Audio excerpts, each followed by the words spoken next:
MIT technology review Pakistan के news studio में खुश आमदेद। मैं हूं आपका मेजबान GM Shah. News round up का आगाज करते हैं।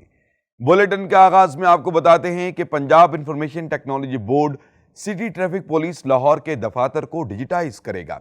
इस हवाले से PITB और CTPL ने 4 हफ्तों की ट्रेनिंग का आगाज कर दिया है। इस ट्रेनिंग में basic IT training, computer application, Google maps और ट्रैफिक के मुतालिका ऐप्स वगैरह के इस्तेमाल को शामिल किया गया है।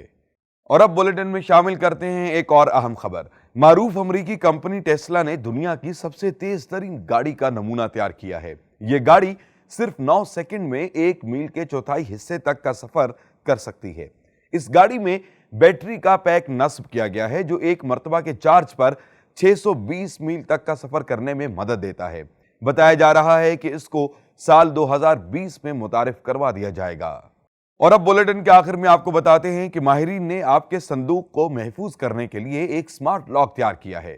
इस लॉक पर एक बटन नस्ब किया गया है जिसको दबाते ही ये डिलीवर होने वाले पैकेज पर मौजूद कोड को स्कैन करता है और स्कैन करने के बाद आपके मोबाइल फोन पर नोटिफिकेशन भेजता है, जिसकी मद में आप लॉक को ऐप का इस्तेमाल करते हुए अनलॉक कर सकते हैं। इसको बॉक्स लॉक के नाम से मंसूब किया गया है। इसके साथ ही MIT टेक्नोलॉजी रिव्यू पाकिस्तान के न्यूज स्टूडियो से अपने मेजबान GM शाह को इजाजत दीजिए। अल्लाह निगहबान।